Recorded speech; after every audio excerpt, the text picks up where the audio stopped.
And we will locate all these on the model. This Sphinx looks more Egyptian than Greek. Don't you agree? It's natural. Greeks did not invent sculpture. They followed the Egyptians. No, Greece is the oldest culture in the West.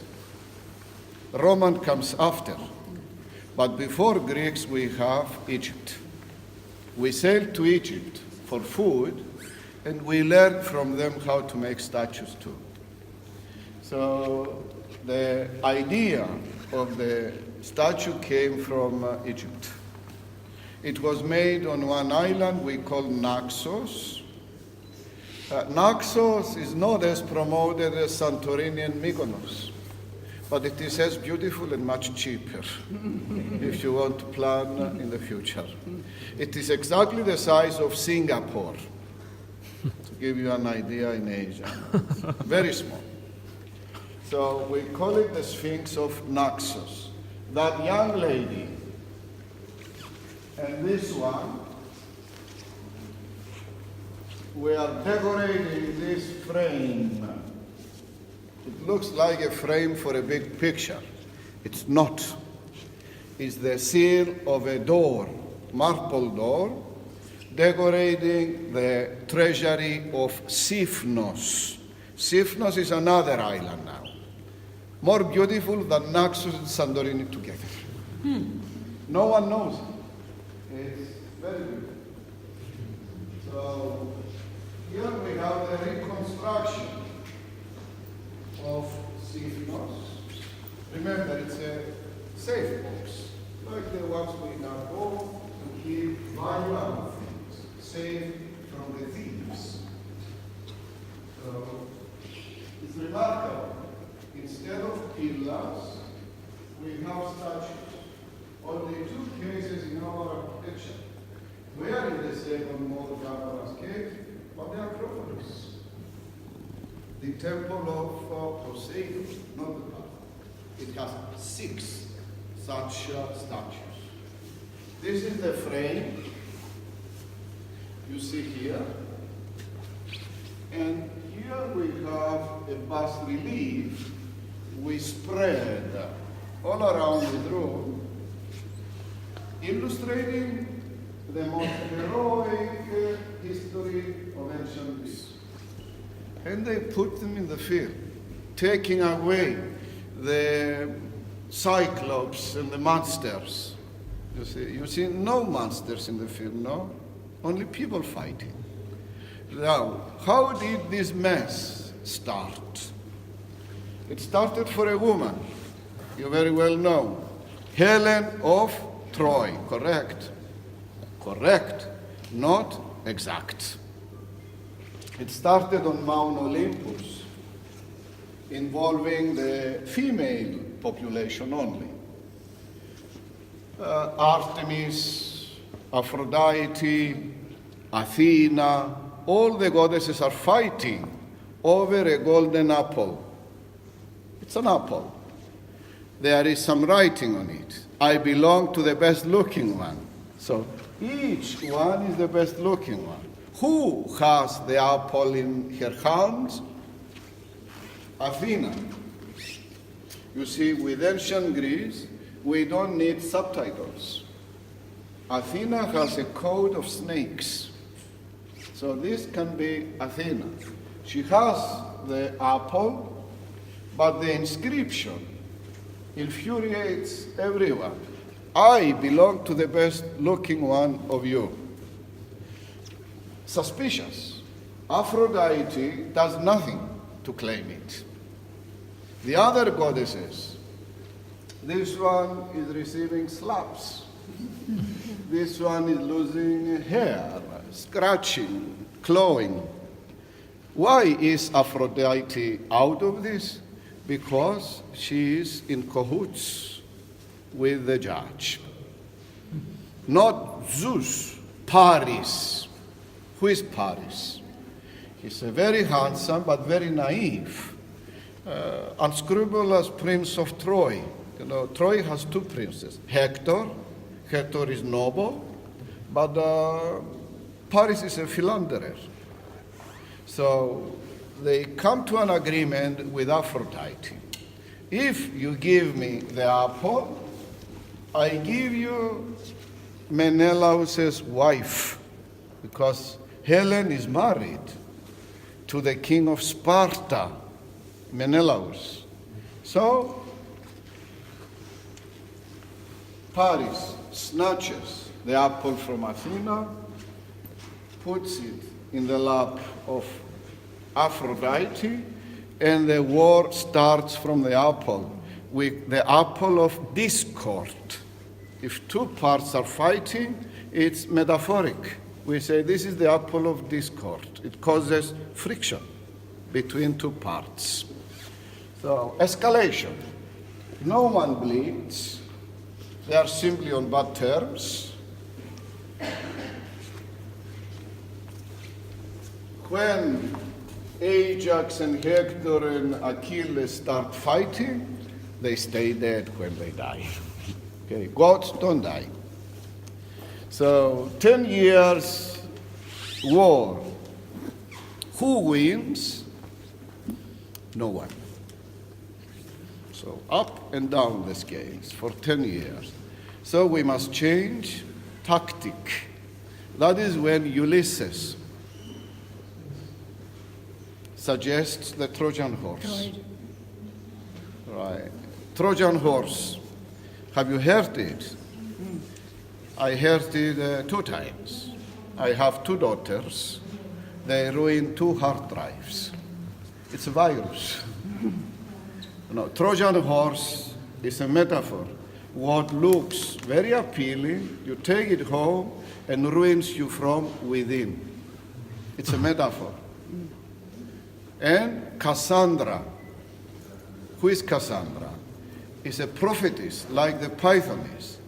She sees through the scheme. Don't take this horse, but it looks very appealing. That's the catch. It will ruin you. They didn't listen to Cassandra. Cassandras alarm people, but they say the truth. They are cursed. No one listens. Right. Too late.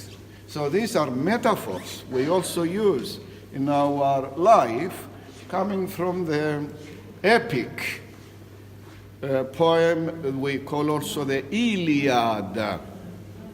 Why do we call it Iliad? Because the second name of Troy is Ilium. Ilium, ergo Iliad. This is the first book of the great poet Homer. And it's the oldest book in Europe. All right. It's about 4,000 years old. No, maybe 3. Okay. 3. Shalosh. 3,000 years old. So 18,000 verses, not a word written oral. Can you believe it? So the man recited a book that thick. And then he wrote another one, the Odyssey. Odyssey, Ulysses to come home. All right, the Iliad and the Odyssey. Now, what is the recipe? Why are they so successful? It's 2 things. Love story and bloodshed. Don't you agree? So, the recipe is called epic. Epic means it must contain both. So, okay, that's it. It took me 5 minutes to illustrate, and it took me 3 years in high school. And this is not a joke. It clarifies very, very clearly the goal of the ancient Greek sculpture. This bas relief was not for an art dealer, no, for a collector. It helped people who had not been to school to understand, because they couldn't read the text. Don't believe that every Greek had a PhD in philosophy. We had kings who couldn't read or write their names. So this is the illustration. All right. It helps people to understand at a glance. What is he wearing? How is his hair? How is his trousers? You know, ancient Greeks didn't wear trousers. They wear kilts like the Scots. All gods had long hair and long beards. Poseidon, Pluto, Zeus, except Apollo. Okay. So Apollo is clean-shaved, long-robed. So sometimes he's mistaken with a woman. So this is a male god, handsome Apollo. Still, if a man is handsome, we say, oh, this is a new Apollo, correct. And anyway, see, he's promoted on a gray background with an angle over his head. With your imagination, remove the statue, put it behind these horses. So imagine the statue holding the horses. The horses were four. One is missing. Have you heard the term quadriga? Quadriga means four horses. All the Greek chariots had four horses. Quadriga, four horses. Around the god, missing now, beams in gold, rays in gold. He's not the musician anymore, but he's Helios. Helios means the bringer of the sun, Shemesh, the sun, Helios. You know, this is one of the very, very few rare misconceptions the Greeks had in their, other than that, squarely logic perception of the world. One is that the earth is the center of the universe, which is wrong.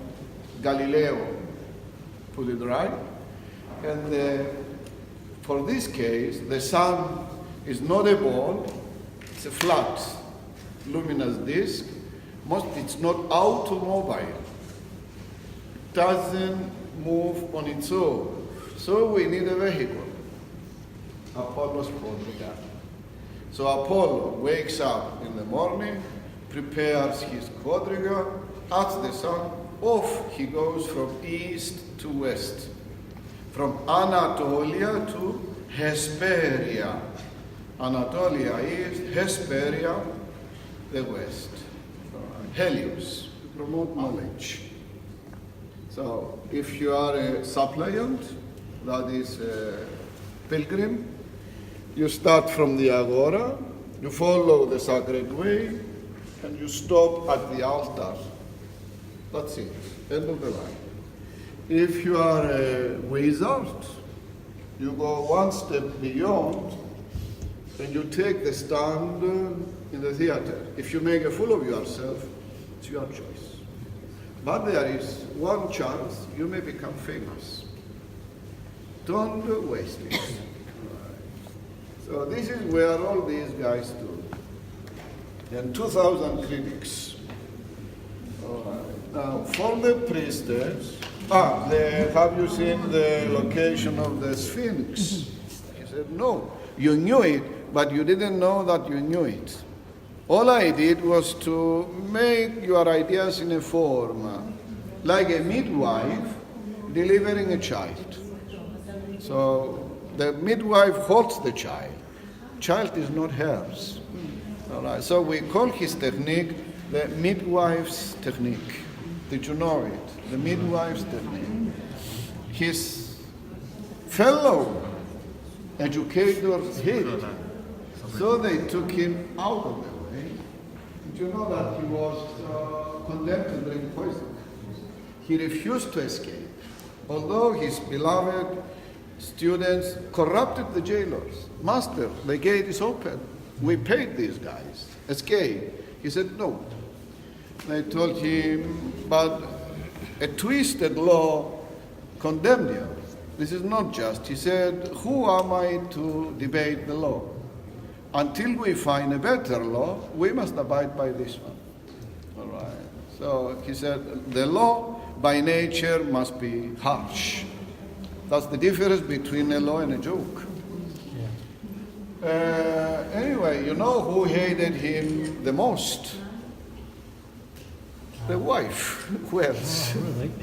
You know, wives don't like compliments. Girlfriends like compliments. Oh, you are the, how do they say now? You are the blood of my blood. Something like this. The light of my, etc. Like my life. Yeah, but a wife doesn't want light in her life. She wants the fridge full, the fuel full, the kids fed and dressed.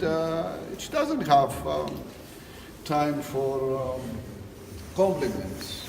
So how's what looks like Egyptian? We have the classic, the finest, like the bronze. All right. We have the Hellenistic. You know, Socrates was born after the classics and the age of Alexander. And then we have the Roman. It comes to an abrupt end with the Christians. The Christians consider everything idolatry, and they destroyed them. This will come tomorrow, but you know, in the Christian religion, the Orthodox abhor sculpture. In Orthodox churches, no sculpture at all. In Asia, when we say Roman, we mean Greek. Rumeli. Now, Rome starts in Rome, as you all know the stereotype. Then Byzantine Empire is New Rome. You knew it? Byzantine Empire is Roman, but not altogether, because we substitute one religion with another. No Apollos, no with Christianity. We substitute the language from Latin to Greek, but we keep the Roman bureaucracy. There is an emperor, there is a senate, and the symbol, the eagle. All right. But it's the continuation of the old Roman Empire. Now, Romans started in Italy. They had their own language, Latin. This is in Latin. English uses the Latin alphabet. But having no gods, they accepted all the gods of the Greeks, changing their names, all of them except Apollo. Apollo has one name. Poseidon is Neptune, Zeus, Jupiter, Hermes, Mercury, but Apollo is one name. So when falling rocks destroyed, not for the first time, the temple of Apollo, one of the many Roman emperors personally paid to build it again. The name of this emperor is Domitianus. It's the last word of the first line, Domitianus, the son of another emperor, Vespasiani. You know, in Latin, what you read is what you say. Flat. A, I, U, like Greek, etc. Now, Vespasiani, F means Filius, son. So, Domitianus, son of Vespasianus, rebuilt. See, the last word, refegit, again, rebuilt the temple of Apollo. This is the resume of this long inscription. So, Domitianus, son of Vespasian, rebuilt temple of Apollo. We are after Christ now, between 70 and 80, and we have the Flavian dynasty in charge. Flavian means the blonde. Vespasian is the father. He has two sons, Titus and Domitianus. Titus stayed for 2 years only. So Domitianus is the kid brother. Themselves, they built the Colosseum, you know, the big theater, they built it. The kid brother built the temple of Apollo. The father built something more useful, toilets. Cherutim. Did you know? No toilets before Vespasian. Cornfields, people in the corners. So, epidemics. He said, why do we have so many epidemics? And the first toilets were urinals. Every square had 4 big urinals. And then they built the toilets, more or less as you know. But he was a statesman. Statesman means taxes. The whiskey you drink, the cigarettes, the gasoline, it's all 95% taxes. So he put taxes using the toilets. And he was criticized. The rascal, inhuman, starting with his son. All right. His son criticized the father. My father is rubbish. He's useless, inhuman. The old man decided to teach the brat a lesson. To neither. When his son asked him for pocket money, he didn't put it in the man's hand. He passed it under his nose. He said, what is this? Does it smell nice? No. Does it smell bad? No. This is the toilet money. That is the one you criticize. He said, well, you know what his answer was? Money never stinks. All right, so we still use it from the Roman times. Anyway, during their reign, the Vesuvera.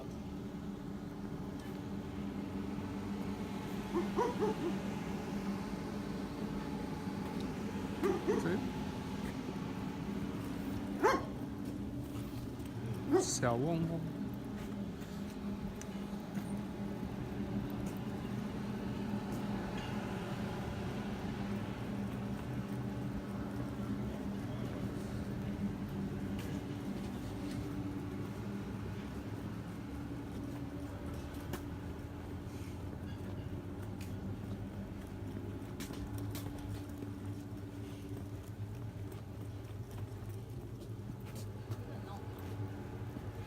绑起来呀，很美啊！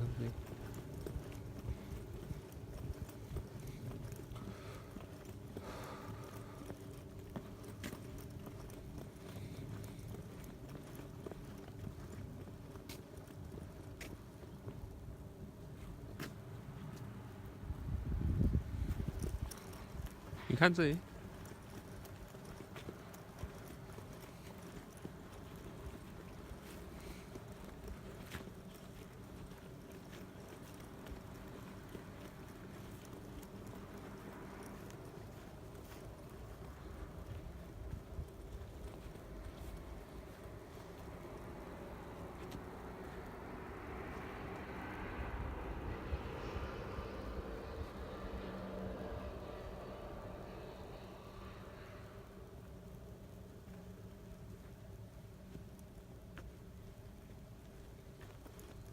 我去看那个海哦，比比。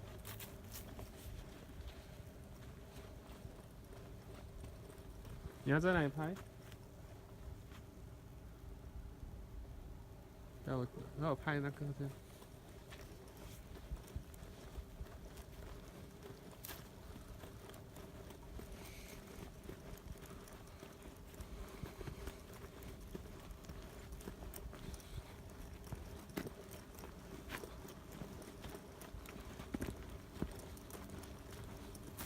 很多狗大便哦。